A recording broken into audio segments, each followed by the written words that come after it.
I know that what I'm about to ask you to do is sort of difficult to do because it's exploding in our faces every single day. But imagine just for a second, if you can, and this will be easy for some people in our audience, that there were no Russia story, right? Imagine that there were no investigations into Donald Trump, no indictment, no attempts to obstruct the investigation by firing all sorts of people. Put the entire thing aside for a moment, which again, I think a lot of people in our audience will actually not have trouble doing, but some of you will. We've now learned about a completely separate Trump campaign scandal, which has exploded in the last 24 hours because of a really, really good investigation published by Britain's Channel 4. And the company in question here is Cambridge Analytica. That's not Cambridge, Massachusetts, right near our studio, but that's Cambridge, UK. And they also play a role in today's major breaking story about Facebook, which we will get to later on in the program. Cambridge Analytica calls themselves a big data, behavioral micro-targeting, political campaign support firm. At least that's what they call themselves on Twitter. And what they do, it turns out, is a combination of opposition research and social media targeting, along with, we have now learned, blackmail scams, bribes, the hiring of prostitutes to set up honey traps, as well as perpetuating fake news. The Channel 4 documentary, which you should absolutely watch. First part is out about 20 minutes. I believe a second part is upcoming. The documentary exposes their techniques and it goes all the way up to the top. And when I say all the way up to the top, I don't mean close to the top or near the top. I mean to the absolute top. And what Channel 4 did is create an undercover investigation where they had an individual posing as a Sri Lankan who was working with a family in Sri Lanka, and the family had aspirations for political office in Sri Lanka. And what they wanted to meet with Cambridge Analytica to do was to sort of interview Cambridge Analytica to see if we want to run, if our family member wants to run for elected office in Sri Lanka, could you help us? What would you be able to do in order to help us? And after just a couple of initial meetings, the fake possible client, which was really an undercover investigator working with Channel 4, ends up meeting with none other than the head of Cambridge Analytica, Alexander Nix. And Alexander Nix is a guy who is a public figure. He has spoken at conferences all around the world about just the amazing and great things that Cambridge Analytica does. And he gets caught on hidden camera in this Channel 4 investigation, talking about how his firm has lots of experience bringing in prostitutes to set up politicians. He specifically suggests the idea of Ukrainian prostitutes as a possible agents of help with this Sri Lankan campaign. He talks about what Cambridge Analytica has done, how they are experts in this stuff. His co-conspirator in the image we're showing our television audience now sitting to Nix's right, talking about how they are masters of disguise in doing this type of thing. And this is yet another story that connects directly to the Oval Office and to Jared Kushner and to Stephen Bannon, who at one point was a part owner of Cambridge Analytica, a stakeholder in Cambridge Analytica. This company was Donald Trump's campaign consultant for 2016. And this raises a whole new and separate specter of suspicion on Donald Trump's campaign. So now, if you want, you can totally disregard the Russia story. Not that it's going away. I just mean if you're thinking about how Trump won, you can temporarily put aside all of the Russia stuff. And now we have to explore whether Donald Trump won, at least in part, because of the actions of a firm that uses prostitutes and blackmail and entrapment and bribes. So here's how this is going to go. It's already happening to some degree. Cambridge Analytica will deny using these tactics in their work for Trump. They'll also deny it more broadly, but I'll get to that in a second. Trump and his team will say, listen, we did some work with Cambridge Analytica. It was very minor. It was just social media targeting, and that's it.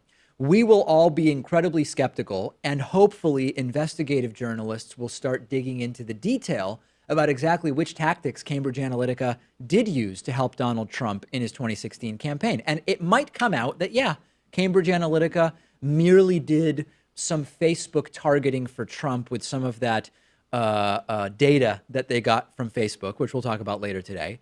It might come out that Cambridge Analytica did much, much more for Donald Trump. But what is without question is that this is one of the biggest corporate embarrassments in a long time. And it's clear that Cambridge Analytica is clueless about how to respond to this because their top people are on video admitting to this stuff. Watch the 19 or 20-minute documentary, and you will see Alexander Nix and Turnbull, Mark Turnbull, or I forget his first name, Turnbull, who is the co-partner there, the other partner, talking about all the things they have done and can do and would suggest doing. So let's now go through some of the responses and defenses from Cambridge Analytica, which are just the best. I'm relishing truly seeing this stuff. First, this one's sort of minor. The official Twitter account for Cambridge Analytica sent out a tweet about the Channel 4 documentary where they said, tonight's Channel 4 news story gives a highly misleading picture of the company and what we do.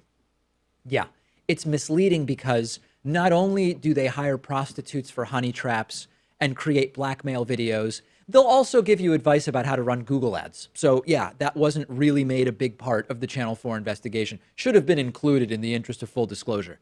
Next, Cambridge Analytica floats the idea that it was all a joke about hiring prostitutes, that the mention of the hiring prostitutes was a way to figure out whether their potential Sri Lankan client had bad intentions. They were trying to see, is the Sri Lankan client immoral? Because we would never do any of this stuff. We were trying to suss it out. Here's a quote from the statement that Cambridge Analytica put out. This is just, have the barf bags nearby, please. They said, despite this clear statement, the undercover reporter later attempted to entrap, it's all projection, Cambridge Analytica entraps. And now they're saying someone else tried to entrap them.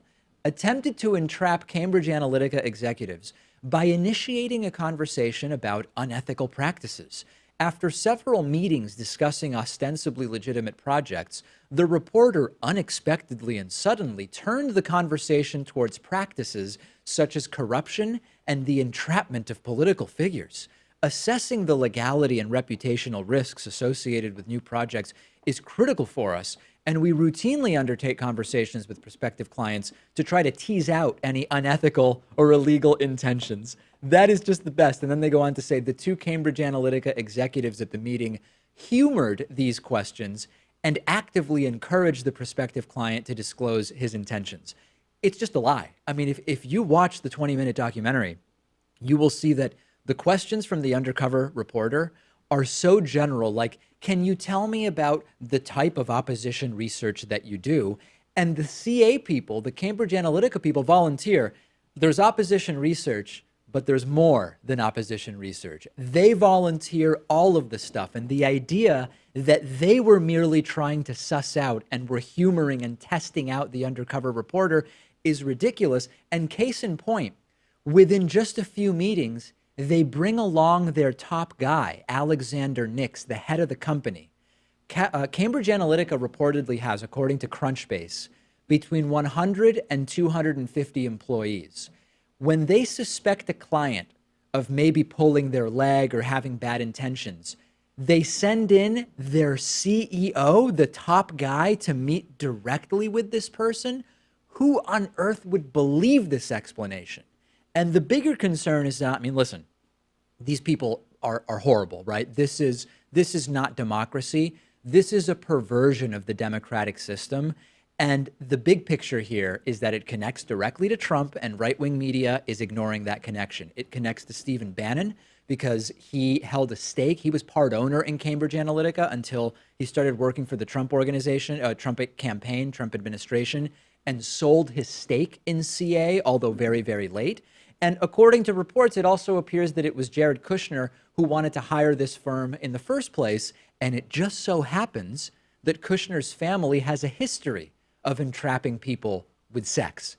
Jared Kushner's father, Charles Kushner, hired a prostitute to sleep with his sister's husband and then used it as leverage against him. And it just so happens that Jared Kushner wants to hire a company that we now know engages in similar practices. This is a whole new scandal, right? It is a whole new scandal in the Trump administration. Right-wing media is going way out of its way to keep this out of the headlines. Check this out from this morning. I just said, let's just see what's going on different right-wing news websites. Drudge Report. You go there, Jared and the Prince. You see stories about just about everything other than this major, major story. Go to foxnews.com. What do you see?